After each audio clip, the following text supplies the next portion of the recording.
I just spoke to an eyewitness who was at the scene of the BP gas station before it started on fire. Now let's take a look at the video that we've just gotten into our newsroom here. You can see people on the streets. They're upset. He says they were throwing rocks. He was out there. He was watching this all unfold. And then he said for some reason they turned their attention, said, let's go to the BP. He saw these people run down to the gas station. You see them throwing rocks at the gas station window. Now, we know from police that 3 people are trapped inside. The eyewitness said he also saw the 3 people trapped inside the gas station there. They were trapped in the employee area where there's bulletproof glass. That's where people were throwing the rocks in at. At one point, you see the doorway. You can see the smoke there starting to come. Fire starts in that building. There are 3 people still inside that building when the fire starts. He says they ended up trapped in there until a SWAT team vehicle arrived on the scene.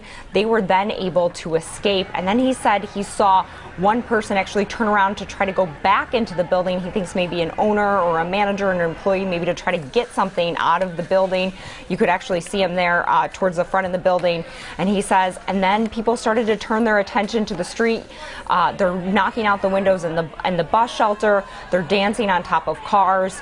He says it was total chaos down there. Of course, the other reason that this man even told me that they turned their attention to this BP gas station was a few weeks ago. There was actually some protests around the BP gas station.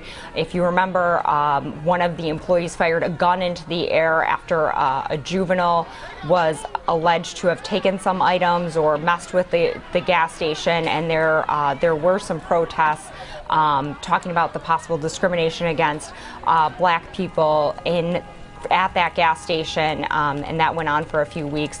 He believes that's the reason that the crowd then turned their attention to this gas station, though it seemed like he said they also just turned their attention to a lot of different items in the street there and were just looking to destroy a variety of different things. Well, we do